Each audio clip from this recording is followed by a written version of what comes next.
yo, so let it rock, yo. Non-stop, yo, into the beat, yo. The body rock, yo, so let it rock.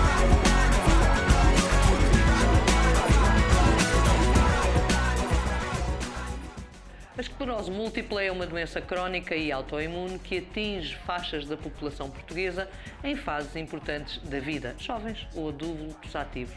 Em determinados ciclos, a patologia pode ser incapacitante. Hoje, no Saúde em Jogo, vamos voltar ao tema para saber mais sobre a esclerose múltipla.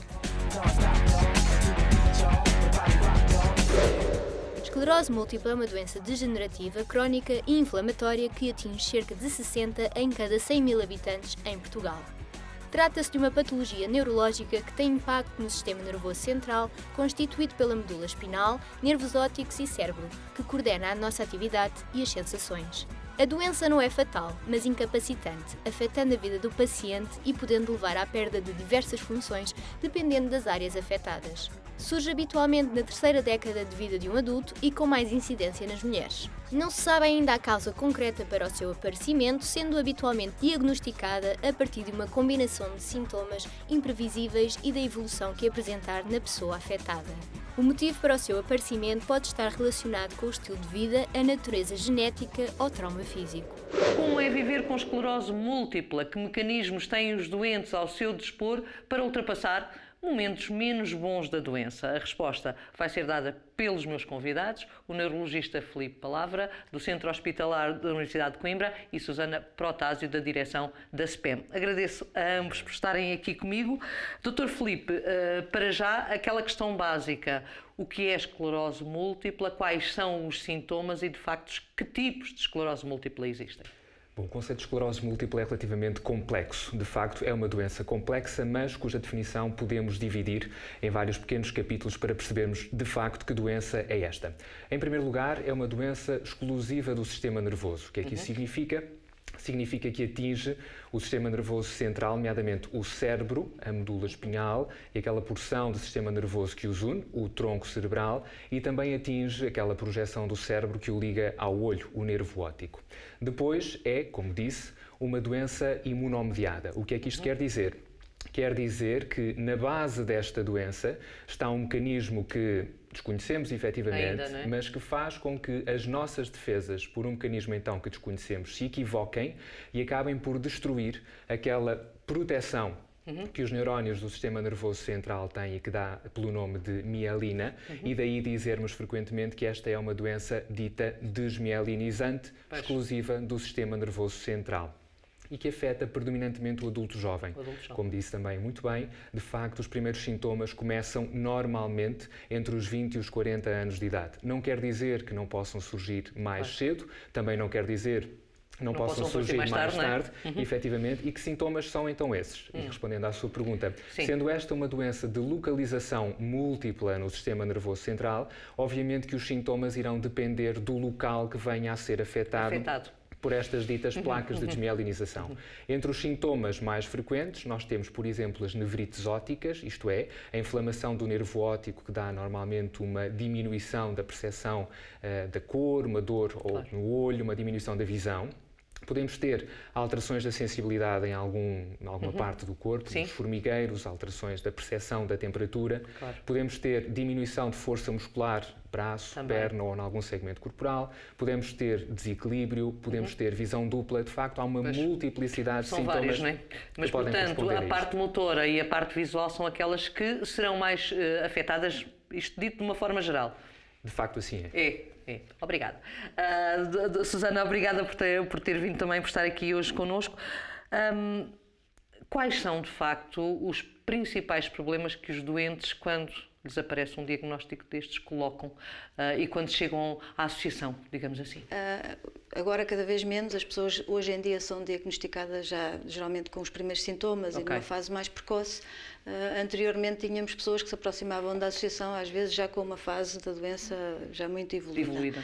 Na realidade, nos primeiros sintomas, as pessoas aproximam-se da associação normalmente para quê? Para obter mais informação sobre a doença, porque o diálogo médico muitas vezes é muito técnico e também não ficam sem saber tudo. Exatamente, e depois também não têm o tempo para estar a dar detalhes e para as pessoas... E o papel da associação é esse também, Exatamente, no fundo, exatamente esse primeiro impacto e essa Mas... informação toda nós damos. Claro que nós temos um package de informação disponível sobre questões sociais, questões legais, questões que se põem depois no dia-a-dia quando há outro tipo de limitações. Naturalmente, uma pessoa que foi diagnosticada recentemente e que não sabemos qual vai ser o quadro de evolução da doença, porque a doença não tem um padrão. O que eu queria saber é se há medo associado à patologia. Eu acho que o já principal... vou ao médico também, mas efetivamente o que se pode dizer no primeiro embate com a doença, que geralmente as pessoas nem se sentem ainda doentes. Sim.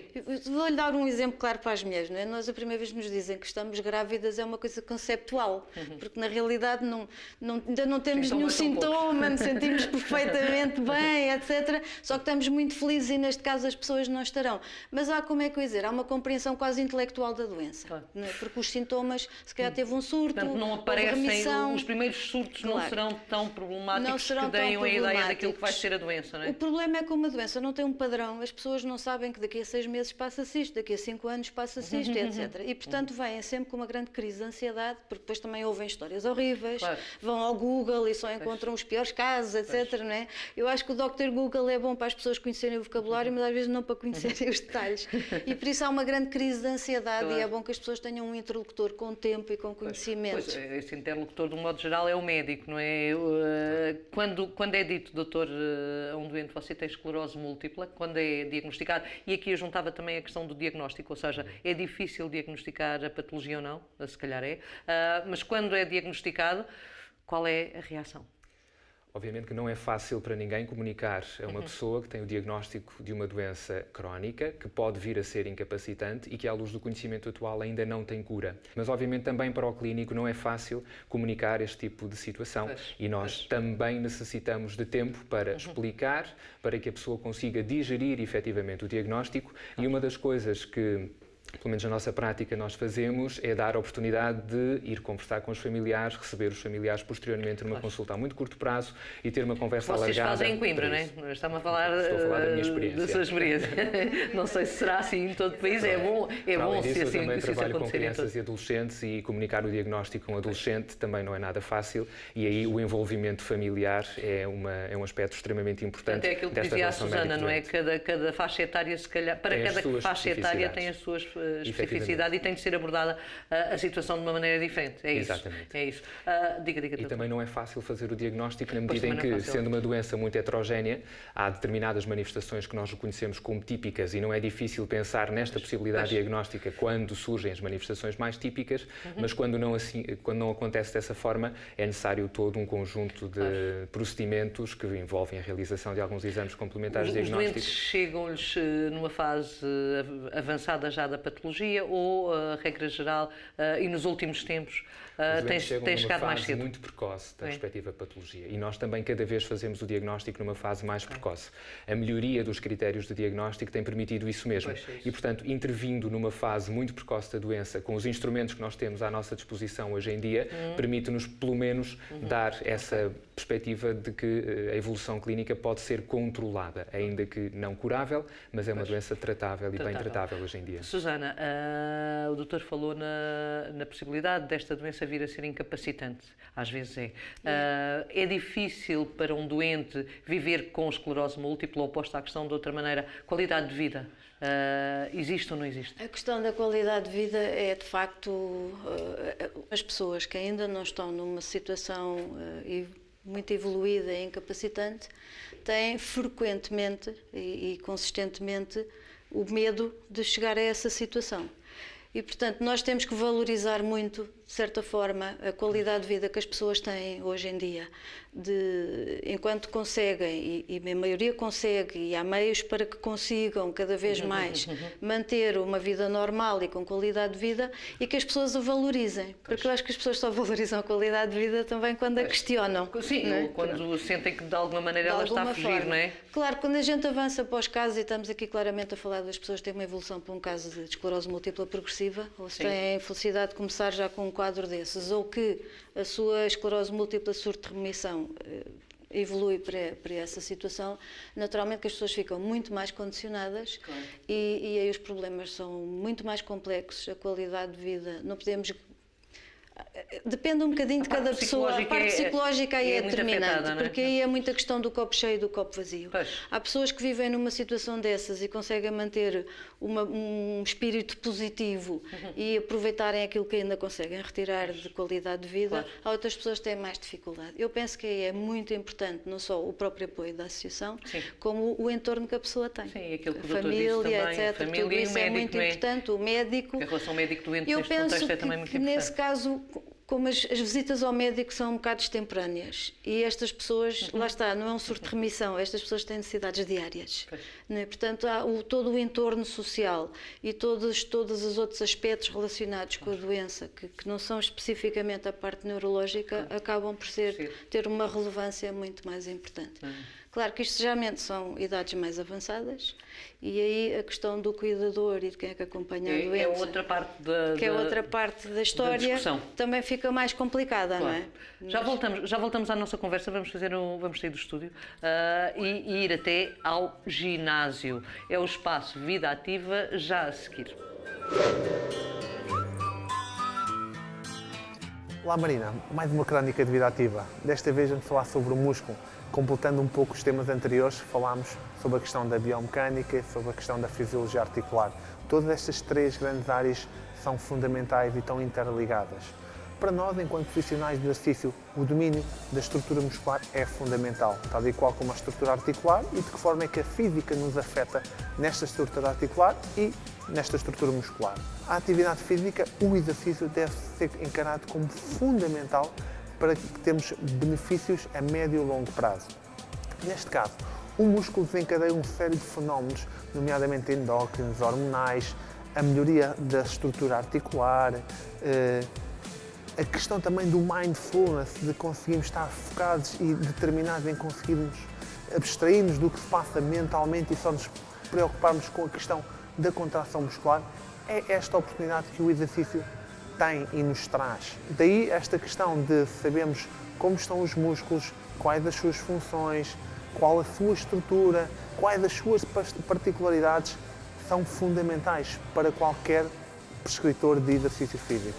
Nomeadamente, os profissionais dominam e têm cada vez mais noção destas particularidades todas. Por isso, exercício é cada vez mais saúde e os profissionais estão cada vez mais conhecedores desta relação fundamental que é da física, da fisiologia articular, da fisiologia muscular e também do controle, que é o sistema nervoso que tem que estar a regular toda esta orquestração. Por isso, lembrem-se, juntos somos mais fortes e mais saudáveis. Até para a semana. Foi Hugo Muniz, responsável pelo espaço Vida Ativa no Saúde em Jogo. Por aqui volta a conversa com os meus convidados. Hoje falamos sobre esclerose múltipla. Dr. Filipe, volto ao senhor com uma questão que é muito importante. Eu não sei se posso dizer que esta patologia é uma patologia nova, entre aspas, quer dizer, não tem assim tantos anos desde o momento em que apareceu, não é? Em todo o caso, eu perguntava-lhe isto, como é que tem evoluído a parte da terapêutica? Como é que tem sido? Vamos lá ver. As primeiras descrições da classicamente conhecida esclerose en plaques foram feitas em meados do século XIX pelo brilhante neurologista francês Martin Charcot. Não é assim Agora, tão não é antiga. assim tão antiga. A verdade é que nos últimos anos nós temos evoluído de uma forma, devo dizer, extraordinária em termos de capacidade de diagnóstico e, de novo, temos a capacidade de diagnosticar em fases cada vez mais precoces e os últimos anos foram extremamente férteis em novas opções terapêuticas. O primeiro medicamento disponível para tratamento desta doença chegou a Portugal em 1996 e neste momento nós temos 11 moléculas aprovadas para tratamento, principalmente, e como dizia a Susana, das formas ditas surto-remissão. E deixa-me perguntar-lhe uma coisa, comparativamente com os restantes países da União Europeia, estamos a tratar da mesma maneira? Exatamente, estamos a tratar ao mesmo nível do que de melhor se faz pelo mundo inteiro. E, portanto, não temos nesse aspecto nenhuma restrição, nem nenhuma queixa a fazer, efetivamente. Isso é bom. Dizia eu, as formas surto-remissão são as formas que afetam predominantemente a maioria dos nossos doentes. Cerca de 85% das pessoas têm uma forma de evolução caracterizada precisamente por surtos, episódios de agravamento e remissões em que melhoram. Esses episódios têm que durações? É possível prever, por exemplo, hoje tenho uma crise, um surto, vou ter outro daqui a 2 anos, 3 anos, ou não é possível de todo perceber? Não temos perceber? a capacidade de prever a ocorrência de surtos. O surto, por definição, tem que durar mais de 24 horas, mas sabemos, e isso é uma informação claríssima, que quem se encontra sob o efeito do tratamento para a doença tem menos surtos e progride menos na incapacidade à medida que os anos forem passando. E, portanto, de facto, temos estratégias terapêuticas que são muito efetivas, que são capazes de frear alguns aspectos da doença, nomeadamente os aspectos inflamatórios, dado que a terapêutica existente é predominantemente anti-inflamatória. Há alguns aspectos em relação aos quais nós ainda não temos uma capacidade de resposta no que diz respeito aos medicamentos, não somos capazes de reverter o dano induzido pela doença. Não Portanto, somos os efeitos capazes... secundários ainda são... Não é uma questão de efeitos secundários, é que a acompanhar a inflamação na doença existe neurodegeneração, isto é, há perda celular associada e nós isso não conseguimos prevenir ainda, nem conseguimos reverter. Temos alguns trabalhos feitos nesse sentido. Esta é uma área da neurologia muito fértil em termos de investigação clínica e fundamental e, portanto, creio que nos próximos anos há de chegar alguma luz que nos permita modificar isto mesmo. Há alguma vertente dentro daquilo que está a ser investigado em que pode ser uma promessa muito importante para a qualidade de vida e para a mudança de estratégia neste até de momento, tratamento? na Faculdade de Medicina da Universidade de Coimbra, eu próprio estou ligado a um projeto que visa desenvolver um medicamento que queremos nós tenha um efeito remielinizante, isto é, reparador do dano induzido pela própria doença. Só o conceito é extremamente atrativo, tanto do ponto de vista clínico como do ponto de vista do doente. Oxalá consigamos demonstrar algum benefício a esse nível. Façam um muito bom trabalho. Mas, efetivamente, nos últimos anos tem-se falado deste conceito, que era uma espécie de mito no léxico da doença, e hoje já não é um mito. Já há investigação a decorrer no terreno que visa alcançar este objetivo e, portanto, creio que nos próximos anos alguma luz se fará também em relação a este aspecto mais degenerativo da própria doença. Era muito bom e era bom para Portugal também conseguirmos ter investigadores desse nível. A Susana, concorda com o doutor que Portugal está a tratar de facto devidamente os doentes com esclerose múltipla ou ainda falta aqui alguma coisa? Do ponto de vista da Associação de Doentes. Ora bem, o doente se calhar tem aqui outra visão. Eu devo dizer que nós, até porque representamos a sociedade em organismos internacionais de associações de doentes, temos muito contacto, de facto, com o que se passa com outros países e com a visão de outras associações de doentes. Eu penso que aquilo a que o doutor se refere, que é o acesso à panóplia de medicamentos aprovados e, de facto, das pessoas terem acesso a esses medicamentos quando necessitam, etc., com alguns precalços pelo caminho. Depende, de vez em quando, uma ideia economicista ou uma falta de medicamento nos Açores, porque o sistema é diferente e, de facto, não há dinheiro pontualmente, qualquer coisa desse género. De facto, esse acesso é garantido. Há lacunas em 2 pontas distintas da doença. Uma, claramente, é a situação que o doutor referiu do diagnóstico precoce. O Hospital de Coimbra não é um hospital que sirva... É um modelo, mas não podemos dizer que tudo no país está ao nível do Hospital de Coimbra. Só para lhe dizer, a associação no Hospital de Coimbra funciona dentro do hospital e é o próprio hospital que encaminha as pessoas para a associação. Portanto, como vê, há uma mais-valia. O que acontece é o diagnóstico precoce, apesar de tudo, em Portugal ainda não evoluiu para aquilo que nós achamos que devia. De acordo com aquilo que o SPEM gostaria. Tem havido algum esforço, nós fizemos contactos, tem havido algum esforço de formação e um trabalho conjunto, quer entre a Ordem dos Médicos, os neurologistas, através do grupo de estudos, e também a Associação de Medicina Geral e Familiar. Portanto, eu penso que há... Porque aí é são os médicos de família sistema, e nós temos que dizer, é bom da verdade, um médico de família é a primeira frente da doença e, de facto, é a primeira frente da esclerose múltipla e todas as doenças. E, de facto, é exigir muito a um médico de família que esteja completamente... Perceber logo à partida que, de facto, agora, de facto, fazer ali o diagnóstico. Estar alertado para, pelo menos, estes sintomas, seria interessante despistar se, de facto, é esclerose múltipla ou não, é extremamente importante. E, como sabe, hoje em dia há carência de ressonância magnética. Por isso, há aí uma limitação. Portanto, as limitações que vê são mais ao nível dos apoios, digamos assim, da complementaridade. E na outra ponta, exatamente a mesma questão, que é a maior parte das pessoas tem esclerose múltipla. Já estou a avançar numa fase mais avançada. Não aquelas pessoas que conseguem ter hábitos de saúde e controlar um bocado o seu estado de saúde própria só a partir da sua própria iniciativa, mas que já precisam de um acompanhamento de fisioterapia. Precisam... A parte do cuidador, toda essa parte da presença do cuidador. Essa presença, a fisioterapia para uma pessoa que tem esclerose múltipla e que está a evoluir e com perda de capacidades é uma necessidade constante. Claro, E nós não temos capacidade, nós temos um centro onde fazemos isso, mas com um custo louco e apesar de fazermos 500 atendimentos por mês, estamos longe, não é? E localizados, etc. Estamos longe de conseguir suprir as necessidades. E aí, de facto, o sistema dá 3 meses de fisioterapia e depois volta cá daqui a uns tempos. Quando a pessoa volta daqui a uns tempos, já decaiu, porque é uma atividade que tem que manter para manter quantos doentes necessidade. existem em Portugal com esclerose múltipla, doutor? Nós estimamos que a prevalência da doença no nosso país se situa à volta dos 50 a 60 por 100 mil habitantes e, portanto, daria 5 mil a 6 mil habitantes no nosso território. Quer dizer, não será um grupo muito grande de doentes, mas é um grupo que precisa muito deste género de apoio, não é? Que muitas vezes concorda com a Susana, que de facto há aqui coisas que nós podemos melhorar. Obviamente, há sempre espaço para melhoria e neste aspecto da atividade física, da reabilitação, até mesmo da estimulação cognitiva, há muita coisa que pode ser ainda melhorada. Já voltamos, doutor. Vou sair novamente do estúdio e vou dar agora a palavra à estilista Idilza Santos. Vem aí o espaço ainda mais linda. Ou mais lindo, não sei. Bem-vindos ao meu ginásio.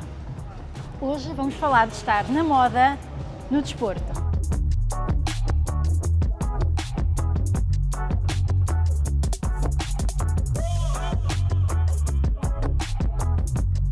Hoje escolhi um look da Oxfit, super confortável, com vida, cor, para podermos ter um treino divertido e alegre.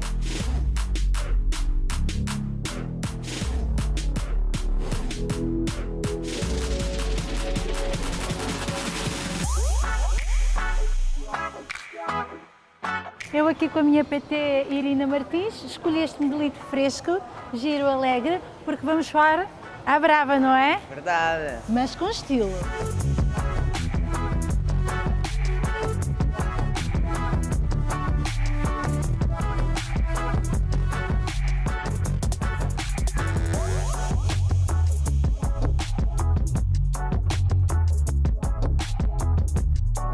E viva a moda!